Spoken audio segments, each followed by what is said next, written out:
Un prénom résonne dans le vide. Nori? Inori. Une silhouette apparaît et enlace le protagoniste. Inori se demande qui est cette fille, pourquoi elle surgit ainsi. Soudain, le sang jaillit. Surpris, Inori se demande s'il vient d'être poignardé, pourquoi elle pleure et comment elle peut connaître son nom. Tout devient blanc.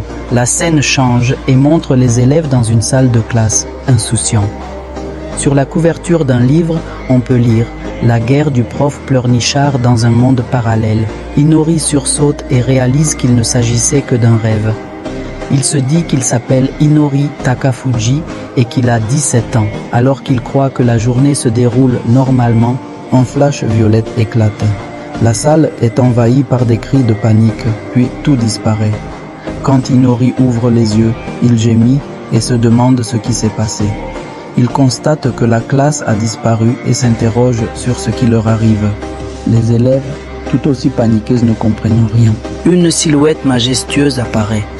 La déesse rassure qu'ils se trouvent sur la traversée des âmes, appelée la brèche du monde.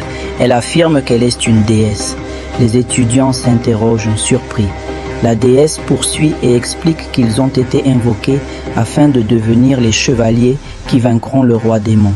Les élèves s'exclament qu'ils sont des chevaliers, tandis que Inori se dit intérieurement qu'ils sont en pleine fiction. La déesse précise qu'ils ne peuvent rester ici qu'un court instant et qu'ils recevront chacun un don, une capacité spéciale adaptée à ce nouveau monde. Elle les met en garde de ne pas se laisser corrompre et leur souhaite bonne chance. Le décor change. Un château imposant apparaît. Les élèves se retrouvent dans un immense hall.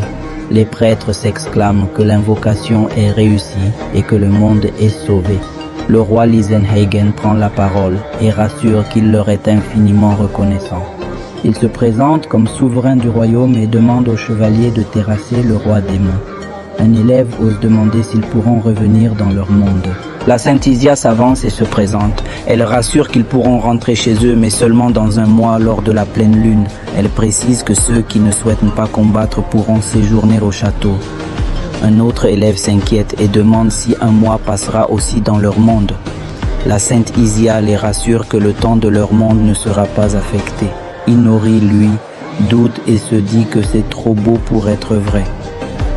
La Sainte Isia insiste qu'ils peuvent tous partir s'ils le souhaitent, mais qu'elle les supplie de sauver leur monde. Inori commente intérieurement que c'est le moment où apparaît le chevalier égocentrique, mais constate qu'il n'y a personne dans la classe qui correspond à ce profil. Un élève avec des lunettes intervient et propose de réfléchir pendant un mois avant de décider. Inori se dit qu'il n'est pas le seul à garder la tête sur les épaules. Le roi Lisen conclut qu'ils décideront dans un mois et qu'en attendant, ils doivent profiter du banquet. Les élèves s'enthousiasment. Inori se dit que c'est un accueil grandiose et espère goûter des plats dignes des histoires de fantaisie. Un cercle magique apparaît. Inori le reconnaît et se dit que c'est le même que dans la classe qu'il va les transporter jusqu'au banquet. Il pense que leurs moyens de transport sont bien meilleurs que sur Terre et qu'il est encore plus impatient de goûter leurs plats. Soudain, un camarade interpelle. Inori est le seul à... Il est emporté par un souffle magique. Le décor change à nouveau. Inori observe et se dit que cet endroit lui est familier. La déesse réapparaît et confirme qu'ils sont à la traversée des âmes. Elle fixe Inori et lui demande s'il n'est pas déjà passé. Inori répond intérieurement que oui.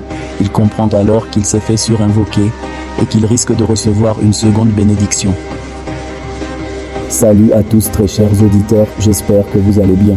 Si vous avez aimé ce chapitre, n'hésitez s'il vous plaît pas à vous abonner et à laisser une réaction, car je suis en train de préparer une suite pour très bientôt. Donc restez connectés et patientez activement. Merci.